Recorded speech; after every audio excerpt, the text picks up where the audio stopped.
Hello, I'm Dr. Stacey Ote Scott here with another episode of Stress Less with Dr. SOS. Ever heard the term good grief? It's actually an oxymoron because grief is not traditionally thought of as something good. However, grief serves a good purpose in our lives, and there's actually a way to grieve well. So, if you haven't figured it out yet, today I want to talk about grief. Grief is one of the human conditions many of us don't like experiencing, and some of us don't fully understand. When we think of grief, we usually think about it in the context of the death of a loved one. But we can grieve many things in life, and if nothing else, I think this season of pandemic is teaching all of us that lesson. Grieving is a natural part of life, and to that point, did you know that there are many kinds of grief? There's non-death loss, secondary loss, anticipatory grief, and several others. I don't have time to go into each kind of grief specifically, but I do have a great site for you to check out so you can become more informed. It's called What's Your Grief, and you can find it online by typing in whatsyourgrief.com. There you'll find helpful information about what grief is and what grief isn't.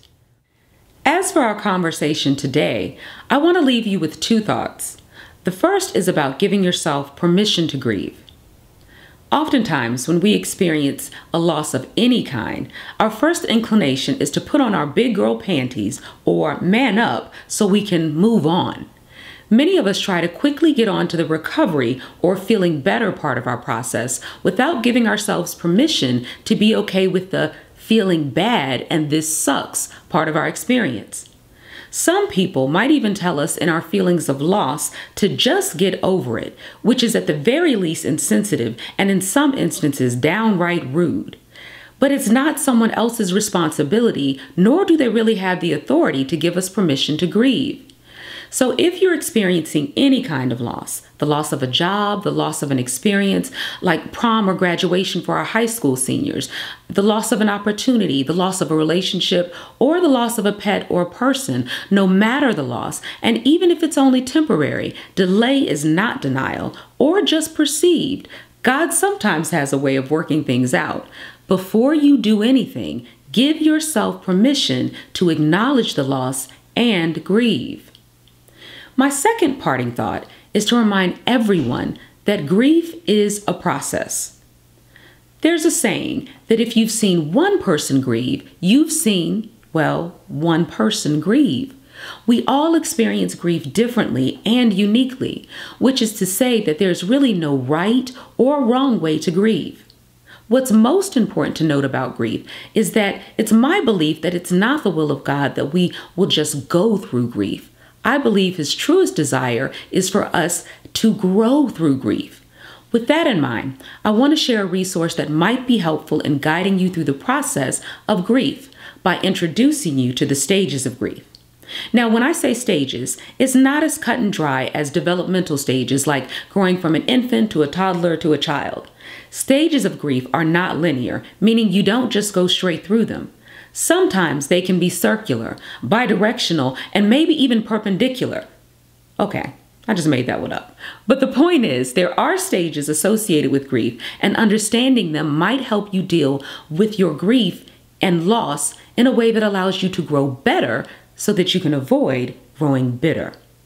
Some say there are 5 stages of grief, while others say there are 7. The actual number of stages aren't nearly as important as you knowing that each stage is a natural part of the grieving process. If you want more information about the stages of grief, please check out grieve.com or other reputable resources like webmd.com and use the search term grief. I once heard it said that death makes life matter. We go on a quest to find meaning as we sort through our pain and grief. I agree with this saying and would add that loss can have the same impact on us. So as you go through the pain of grief, remember that there is a purpose in that pain and make a conscious choice to grow through the pain of grief instead. In that way, you're guaranteed to come out on the other side realizing that you're braver than you believe and stronger than you think. I hope today's episode of Stress Less with Dr. SOS was helpful. And as always, if you feel like you need to speak with someone at Summit directly, let us know. You can give us a call at Summit Wellness Center at the Mount at 757-312-9891 or email us at counseling@themountleads.org. Until next time, choose to live well.